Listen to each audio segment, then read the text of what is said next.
These maps are the wet dream of soft men who won't even look up from their phones to face their voters. These are men who lust for a world where the powerful do what they can and the rest of us suffer what we must. Jesus wept. It's Ken Harbaugh with the MeidasTouch Network. That was Daniel Ayers from North Carolina's Hometown Holler, and a video that blew up online where he calls out his state's Republican legislature for pushing a redistricting plan that would rob black voters of representation. This is now happening all over the South. After the Supreme Court's Callais ruling gutted Section 2 of the Voting Rights Act, Republican-controlled legislatures didn't wait a day. Tennessee, Alabama, Louisiana, South Carolina, all moving to redraw maps designed to dilute black voting power. Memphis, Tennessee will not have its own representative. The city gets carved up and absorbed into surrounding rural, predominantly white, heavily Republican districts. When the architects of those maps were asked on the record about the racial composition of Memphis, they claimed not to know. I'll share that clip in a minute. Because they do know full well what they are doing, which is this: redraw the maps, deny any racial motive, and then dare someone to prove it. This isn't partisan politics as usual. It's the intentional extinguishing of black voting power with the Supreme Court's blessing. But here's what they may not have fully accounted for.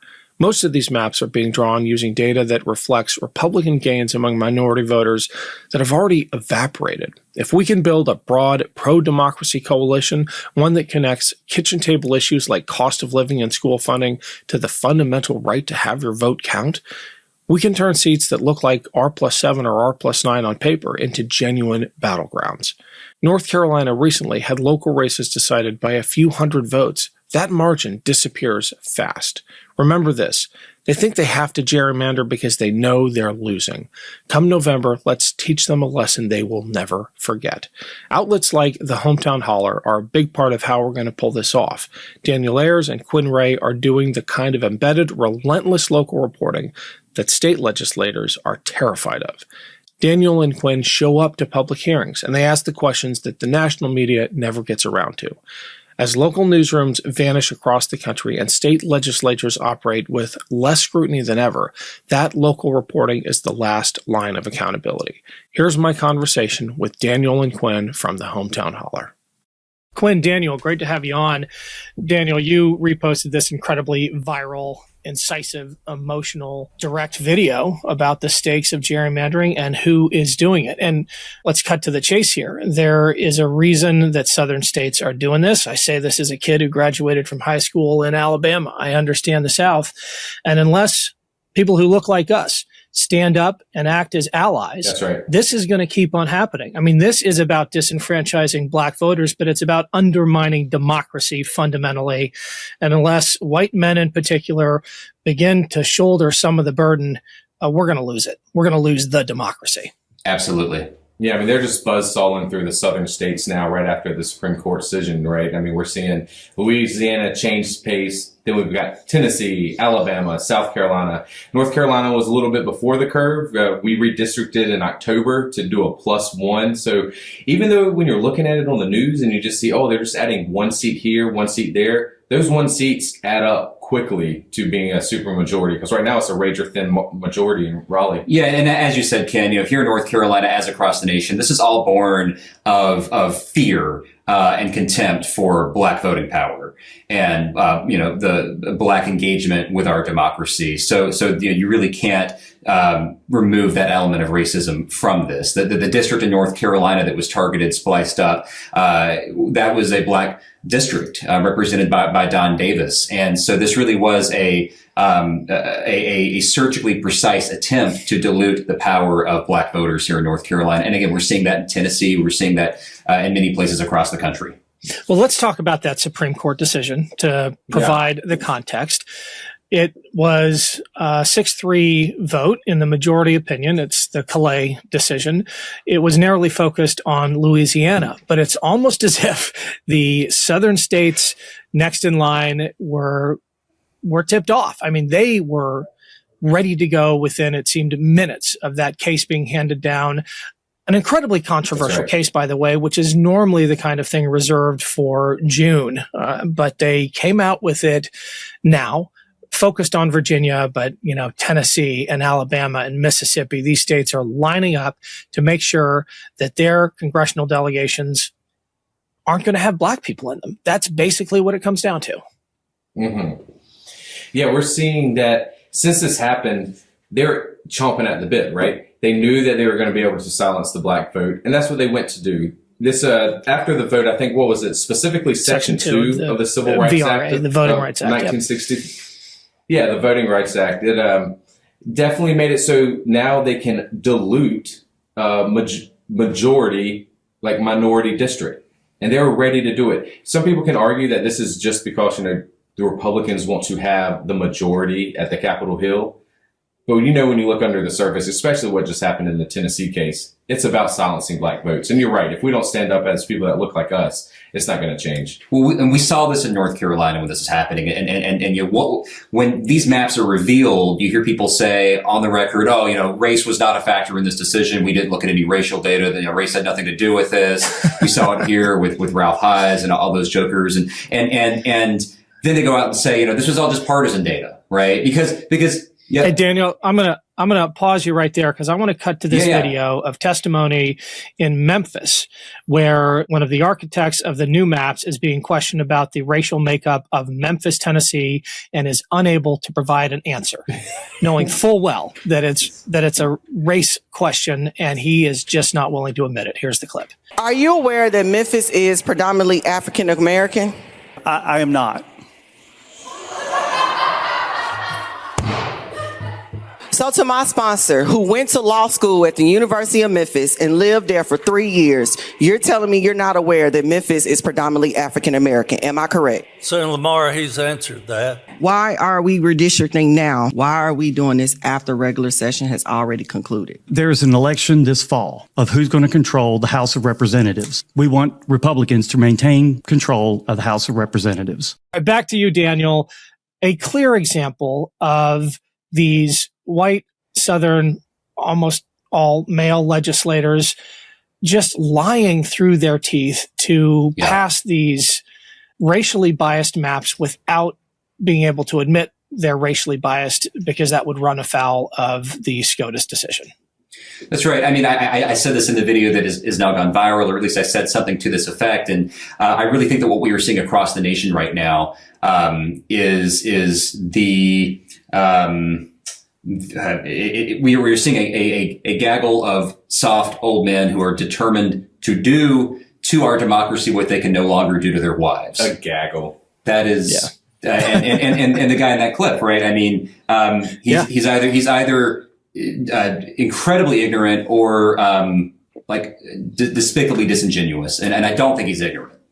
Yeah, he does. No, at least not in that way of, I don't know what the racial makeup is of Memphis. Like, come on. No, they know what they're doing. They absolutely know what they're doing. Quinn, do you think there is potential, though, for the kind of, what do they call it in political science, the kind of realignment-sized backlash that will reorient minority voters in particular? I mean, you saw really alarming gains in the Republican Party in the last cycle among minority voters for Trump. And I just think the veil is off, or more accurately put, the Klan hood is off.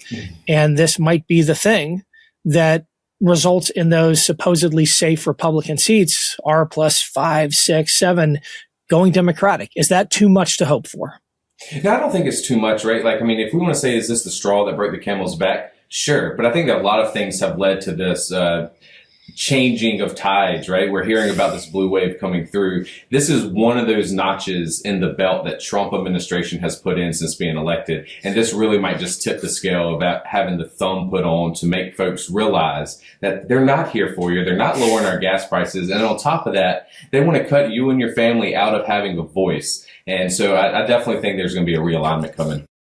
Hey everyone, it's Ken. Super quick break to remind you that I've got a Substack page. Please consider subscribing for exclusive content and bi-weekly Substack lives. And for the next month, every paid subscription goes towards my upcoming reporting trip to Ukraine. Thanks for the support. The link is below. Slava Ukraine. Yeah, I also want to add to that, I think we should remember that these maps, there's a thing called a dummy mander, right? Where you gerrymander so much you actually hurt yourself. And these maps, are being drawn in some cases with data from the 2024 election that reflects gains that the Republicans made that we have seen. We've all seen the polling. They've lost those gains. So if you were drawing 2026, Texas especially, if you're drawing 2026 maps with 2024 numbers or even 2025 numbers, right? That is you could be digging your own grave in some districts. Well, let's talk about North Carolina here, right? So where we draw in districts, and there are only R5, R7s moving. Well, let's not forget that we've had statewide races that have only been decided by 400 and 500 votes. So that scale can tip really quickly. And what kind of swings are you seeing in North Carolina? I know in other places we're seeing double-digit swings. Are they reaching those levels in North Carolina, both in the polling and if you've had any specials? So, last year we had municipal elections in North Carolina. Here, where we're based in Alamance County, I'll just put it to you this way. We had a sweep of our municipals. I don't know of any seats that went, these are nonpartisan, right? But I don't know of any seats that belong to candidates that were registered Republicans. Registered Democrats that flipped Republican.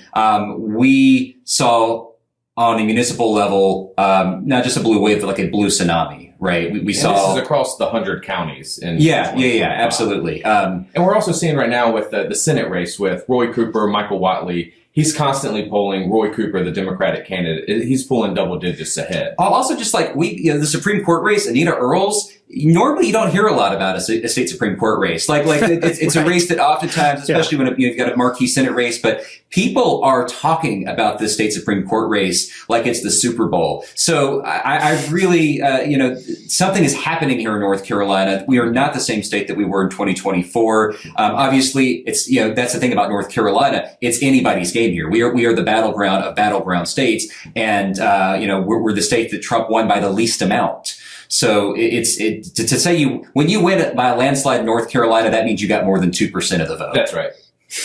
In those races, in those local elections, are people talking about democracy? My guess is that's kind of far down the list at this point. And how do we balance the conversation about mismanagement of the government, about prices, about inflation, about the war with Iran, with this fundamental assault on our very right to vote, our very right to have this democracy, which is what this gerrymandering fight is all about? Yeah, I think that all of this, I think people detect that all of this is interconnected, right? The corruption is entwined with a concern for the sanctity of our democracy. And what we have seen here in North Carolina on a state and local level is that people are waking up to the fact that when your elected representatives are no longer accountable to you at the ballot box, doesn't matter if you're Democrat or Republican, your schools get defunded. That's right. Right? Your rural hospital closes. And so there's a direct connection with those kitchen table issues that are high ranking, and are number one and number two concerns for voters. And like I said, the sanctity of our democracy. I think people absolutely are connecting those dots. Great. Quinn, why don't you wrap for us? Let us know where folks can find you guys. Anything exciting coming up on the Hometown Holler? Well, I'm not much of a rapper, but I can definitely let you know. You can find us at thehometownholler.com. You can find out our guest list. You can sign up for our newsletter. And if you want to be a sustainer, that's what helps keeps our lights on. And that's how we were able to meet you. We met you in D.C., and it was awesome to meet you. And that was because of the helps of our sustainers. So if you want to be a sustainer, just go to thehometownholler.com, follow the links, and sign up today. Awesome. Great having you guys. Appreciate you coming on. Cheers. Thank you, Ken. Want to stay plugged in? Become a subscriber to our Substack at MeidasPlus.com. You'll get daily recaps from Ron Filipkowski, ad-free episodes of our podcast, and more exclusive content only available at MeidasPlus.com.